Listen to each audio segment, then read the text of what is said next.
Edición especial de los otros libros desde la Feria Mar del Plata, Puerto de Lectura, en este caso con Diego Golombek. Diego, bienvenido, ¿cómo te va? Muchas gracias, muy bien.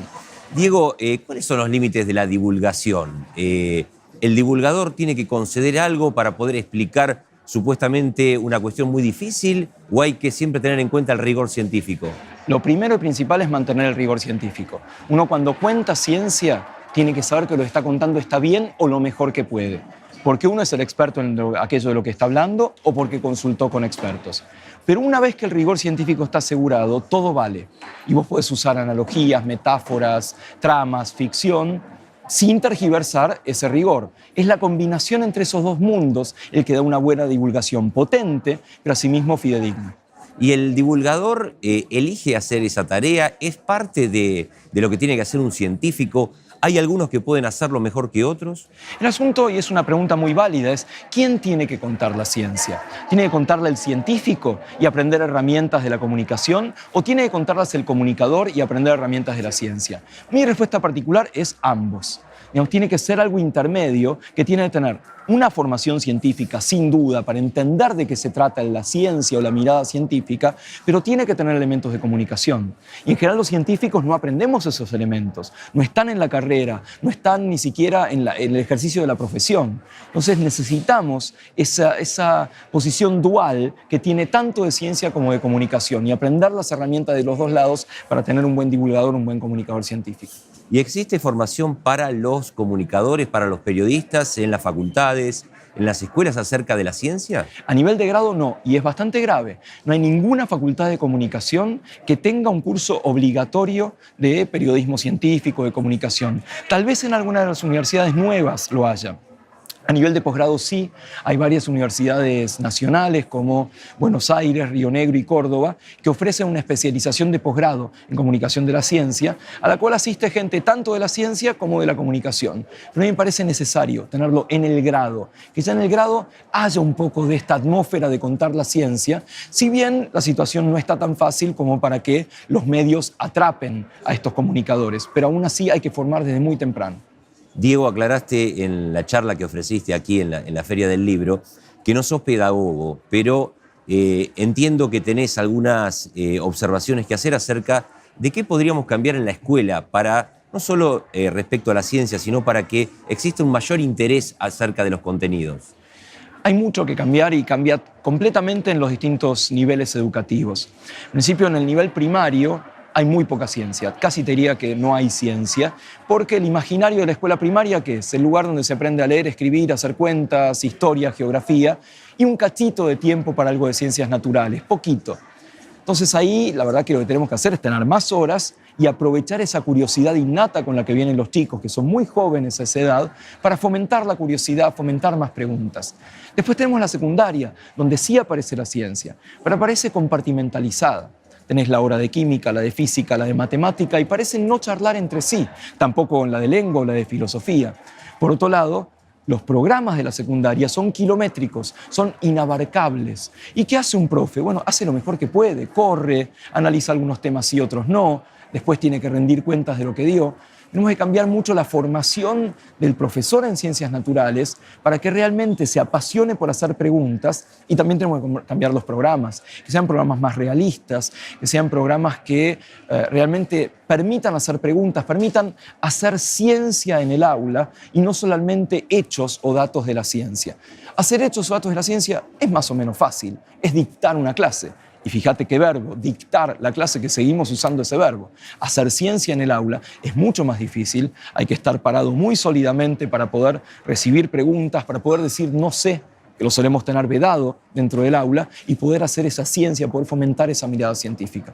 Y en cuanto a los horarios, esto de empezar la clase a las 7:30 de la mañana o inclusive el horario nocturno de la escuela, ¿cuánto incide en el rendimiento de quien está aprendiendo, intentando aprender? Muchísimo. De hecho, ese es mi tema de trabajo. Yo trabajo con el reloj biológico. Es un pedacito de cerebro que mide el tiempo y le dice al cuerpo que es de día o es de noche.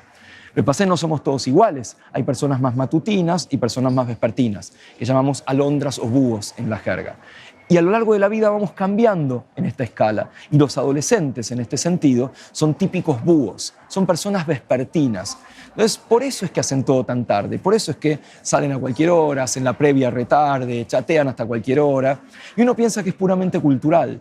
Y hay mucho de cultural, pero esa cultura se monta sobre lo biológico. El reloj biológico apunta hacia más tarde. Es lógico que todos lo hagan tarde. Si al día siguiente el colegio secundario, el turno mañana, empieza tan temprano, necesariamente duermen poco. Entonces están deprivados de sueño, en las primeras horas de la escuela están completamente dormidos, pero literalmente dormidos. Hay muchas experiencias en el mundo que afirman que retrasando un cachito el horario de inicio de las clases, no te digo empezar a las 10 de la mañana, empezar a las 8, empezar a las 8:30, es un universo de diferencia. Los chicos están de mejor humor, faltan menos, se enferman menos y tienen mejores notas. No veo ninguna razón para no intentarlo. Nosotros estamos trabajando en esto para aportar pruebas para que efectivamente los colegios se copen y quieran retrasar un poquito el horario de entrada. Siguiendo con los horarios, pasando de los escolares a aquellos que desempeñan una actividad laboral, por ejemplo, de noche, ¿qué perjuicios pueden tener? ¿Qué consecuencias de hacer eso? Nosotros somos bichos diurnos. Evolucionamos para estar de día afuera y de noche guardarnos en una cueva. De hecho, todo aquello que vaya en contra de esto no lo podemos metabolizar muy bien. Estamos preparados para un mundo que ya no existe. Estamos preparados para un mundo en el cual hay claramente días y noches, y ahora no, prendemos la luz. Hay claramente estaciones y ahora prendemos la estufa o el aire acondicionado. Y eso se paga. El hecho de extendernos a lo largo de las 24 horas, el hecho de no irnos a dormir solos, sino irnos a dormir con pantallas que le dicen al reloj que es de día, el hecho de trabajar de noche, el hecho de trabajar en horarios rotativos, aquellas profesiones que tienen que trabajar una semana de día, otra de tarde, otra de noche, lo siente el reloj y nos lo cobra. Nos lo cobra en estar más somnolientos, en estar de mal humor y además en enfermarnos más. Aquellos que trabajan de noche o trabajan en turnos rotativos son más susceptibles a las infecciones, más susceptibles a enfermedades, incluyendo el cáncer. La Organización Mundial de la Salud puso al trabajo en turnos rotativos como un factor de riesgo para el cáncer nada menos, con lo cual tenemos que revisar un poquito nuestros horarios porque en eso va en juego también nuestra salud. Hablaste también en la charla aquí en la Feria del Libro sobre el cerebro, dijiste que nuestro cerebro es muy parecido al del hombre de la prehistoria. El componente religioso, la tendencia a tener una creencia, a pensar en un ser superior, ¿es nata del cerebro? Hay hipótesis sobre esto. Uno podría decir, si ahora con tanta tecnología, con tantos avances, el 80 y pico % de la población manifiesta ser creyente en algo sobrenatural, uno podría decir es puramente cultural. Pero no alcanza eso, me parece. Parece que si es tan presente, la biología tendrá a decir debe haber algo más que lo cultural. Y efectivamente hay algunas pruebas de que tenemos una propensión innata a la creencia en lo sobrenatural. Después eso lo organizamos socialmente y lo llamamos religión. Y tal vez haya tenido un valor adaptativo esto de la creencia en lo sobrenatural. Aquel que creyó que había algo más salió rajando por las dudas. Y entonces se salvó. Aquel que dijo, no, es algo natural, lo pisó un mamut o se le cayó un árbol encima. Entonces ese no se salvó. Y tal vez una población, una comunidad que tenía una creencia muy fuerte, una población más cohesionada, más potente, y tal vez tuvo más fuerza en una lucha que hubo por los recursos. Así que es posible que la evolución nos haya dejado marcados para esta creencia en lo sobrenatural.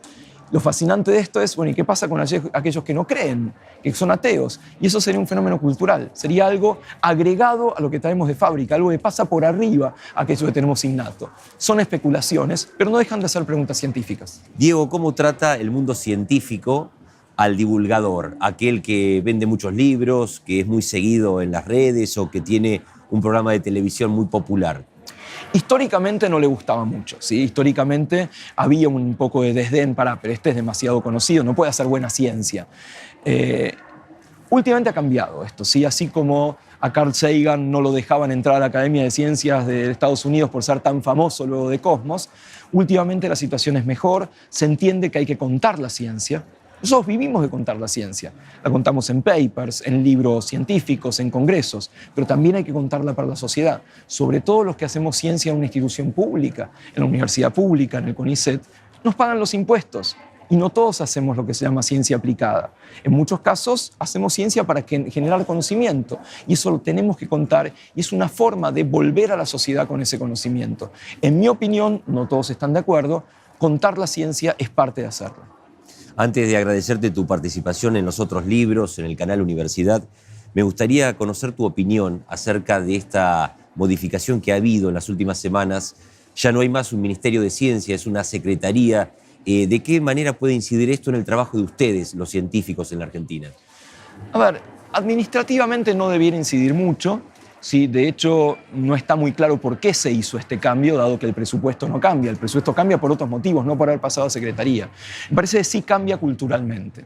O sea, el hecho de tener un ministerio de ciencia que nos sorprendió a los científicos, no es algo que hayamos pedido, que hayamos hecho lobby por hacerlo, fue una sorpresa que tuvimos. Culturalmente fue increíble, fue algo completamente revolucionario en nuestra historia. Porque era decir, la ciencia en este estado, en este gobierno, en este país, está al mismo nivel en el imaginario que la economía, la salud, la defensa, la educación. Y eso es realmente nuevo para nosotros y nos lanzamos de lleno a esta propuesta, a este proyecto. El decir, ya no, ahora pasa de ser un ministerio y una secretaría, es degradarlo. Es decir, en el imaginario cultural ya no está en la mesa de los que deciden. Y la ciencia tiene que ayudar a eso. La ciencia tiene que ayudar a tomar decisiones racionales, a tomar decisiones basadas en evidencia para las políticas públicas. Y estando desde otra estructura en la jerarquía, va a costar un poco más. Diego, muchísimas gracias. ¿Recordás cuál fue tu primera inquietud científica cuando eras chico? ¿Tu primera pregunta? A mí me interesaba mucho la música. Durante mucho tiempo yo hice el conservatorio, fui profesor de música. Me interesaba mucho la relación entre música y ciencia. ¿Por qué nos emociona la música? ¿Por qué los ritmos son lo que son? ¿Por qué hay ciertas relaciones entre notas que nos suenan lindas y otras que no tienen nada que ver? Todavía no tengo las respuestas, pero me sigue interesando. Diego, gracias. Muchas gracias. Diego Golombek, presente en esta edición especial de los otros libros desde la Feria del Libro, Mar del Plata, Puerto de Lectura.